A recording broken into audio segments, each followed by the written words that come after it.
دور نہیں جائیں گے ہم. حضرت شیخ زکریا رحمتullah علیہ حیرت معلوم ہے نا سب کو، جن کی فضائل اعمال ہم پڑھتے ہیں.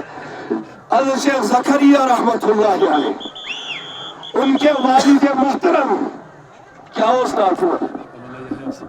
حضرت مولانا یحییٰ صاحب رحمۃ اللہ کاندلہ میں امام ہے. پیام انسانیت کانفرنس ہے.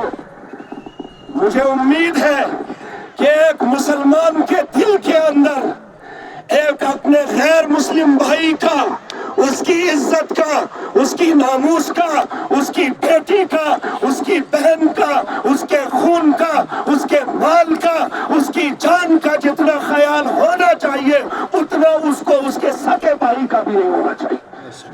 سمجھ آئے بات؟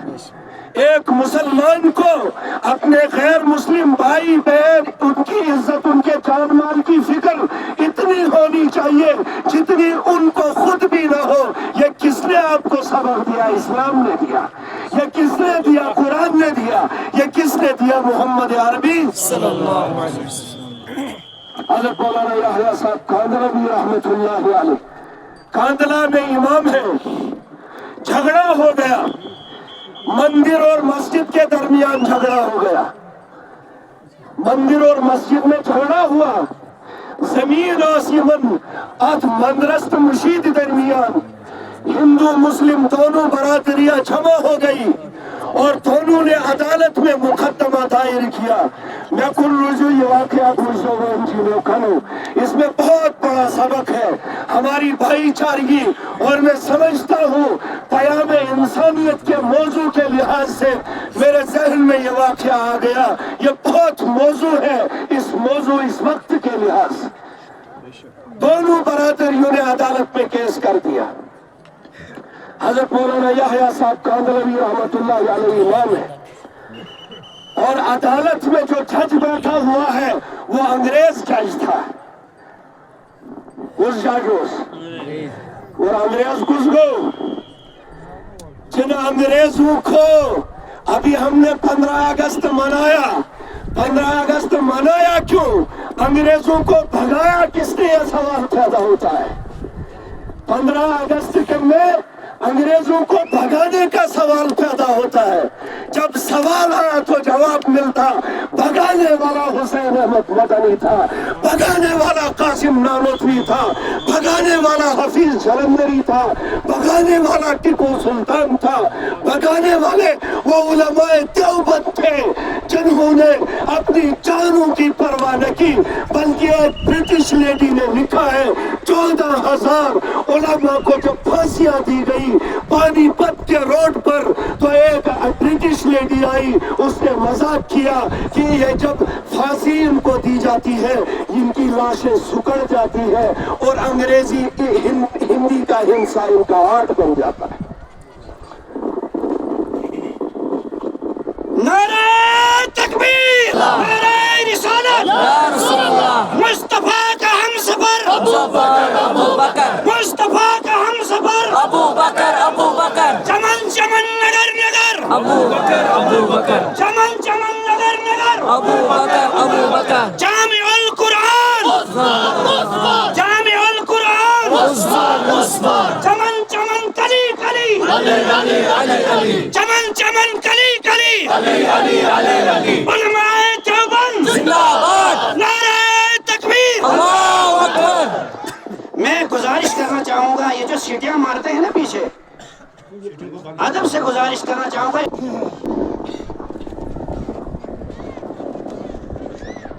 کیا اس وقت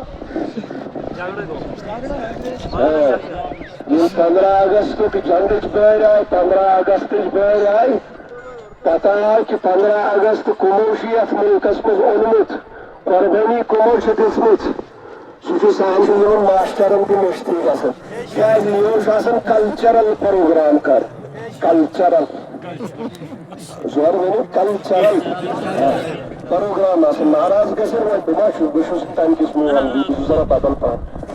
کلچرل پروگرامن پتہٕ محلٕچ چاچہِ صٲبٕنۍ بیٚیِس بٲے سٕنٛز، ماستٕر بٲے سٕنٛز، پۄپھتٕر بٲے سٕنٛز کوٗر یہ چھُنہٕ کرٛیم مٲلِس برٛونٛٹھ کَن کوٗر نَژان شرمو حیا کوٚت گٔے تۄہہِ کیٛازِ نہٕ اِنّا لِلّٰهِ و اِنّا اِلَیْهِ راجعوٗن پَرُن کیٛازِ چھُنہٕ پَرُن یہِ چھا موٗجوٗدٕے یوت پٮ۪ٹھ پَرُن یہ چھُنہٕ تٔتھی پٮ۪ٹھ یوت پَرُن کینٛہہ حیا گٔیی پڑھو اِنّا لِلّٰهِ عزت گئی پڑھو اِنّا لِلّٰهِ یہ ٹوپی سر سے نیچے گر گئی پڑھو اِنّا لِلّٰهِ مگر آزُک مول چھُ فخر کران دپان وٕچھتا 15 اگستُک چھُ اَتہِ لایِو چھُ پروگرامت موبایلَس منٛز چھُ ژےٚ وٕچھُتھ میٛانہِ کوٗر کِتھ کٔنۍ ٲس نژان لکھ لعنت غلط جملہٕ چھُ مگر مےٚ چھُ نیران یُتھُے یوت لعنت ہے اللہ کے رسول کی طرف سے برسیں گی اللہ کی طرف سے برسیں گی جو معاشرے کو تباہ اور برباد اور ان کلچرل پروگراموں سے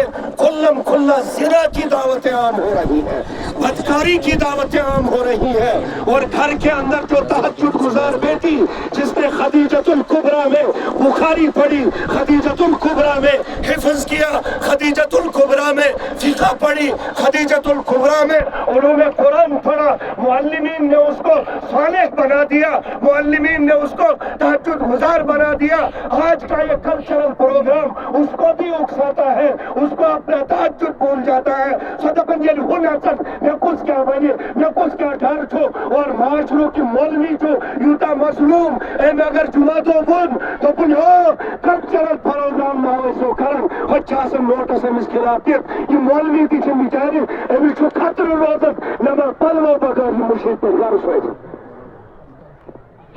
ایسے مقتدی اور ایسے اماموں پر گھوڑے کی طرح لگامے جائز چھا مگر تمن مولوین تہِ چھُس بہٕ ونان تمن امامن تہِ چھُس ونان ییٚلہِ یِژھ امامت تۄہہِ آگادِ گژھِو پھر مزدوری کرو پھر یہ امامتیں مت کرو یہ غلامیاں مت کرو یہ رسول اللہ کا ممبر ہے یہاں سے حق کو باباغ دان کہو یہاں سے بدکاری کو بدکاری کہو یہاں سے شراب کو شراب کہو اللہ مصطفیٰ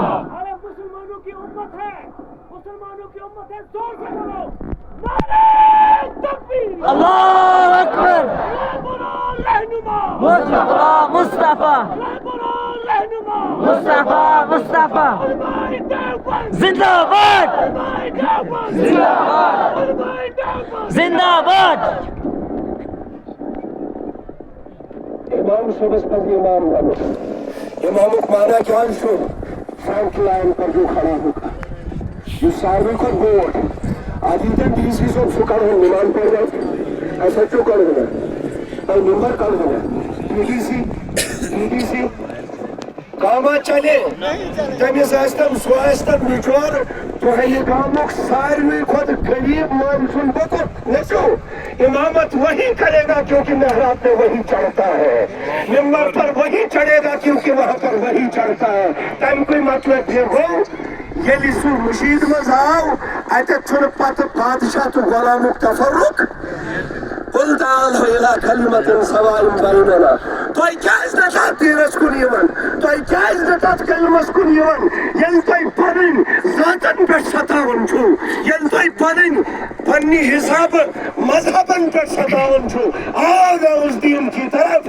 آؤ نہ اس اسلام کی طرف جس میں کوئی ذات پات نہیں ہے آج جو ٹیپو سلطان یوان بدلاؤ کرنا لیکن ٹیپو سلطان ہماری جان ہے ٹیپو سلطان مسلمانوں کا مجاہد تھا ٹیپو سلطان مسلمانوں کا ہیرو تھا جب اس ملک کے اندر ہمارے ہندو دھرم کی ماؤں اور بہنوں اور بیٹیوں پر یہ قانون لاگو کر دیا گیا کہ وہ سینے پر پردہ نہیں کریں گی ٹیپو سلطان آیا دوڑتے ہوئے آیا کہا کہ یہ ان عورتوں سے جو عزت چھینی گئی ہے ٹیپو سلطان نے سب سے پہلا قدم یہ اٹھایا انہوں نے ان کے سینوں پر پردے کروائے آج تمہیں ٹیپو سلطان کا نام انجیکشن لگتا ہے گلوکوز لگتا ہے ہم لگائیں گے اور لگاتے رہیں گے کیونکہ ٹیپو سلطان نے اس ملک کی آزادی کے لیے اپنی قربانی دی ہے اور شہید ہوئے ہیں اس ملک کی آزادی کے میزائل تو کول بناون وول گۄڈنیُک ٹیپو سلطان رحمت اللہ علیہ اس لیے تاریخ اس ملک کی ہمیں کون بتائے گا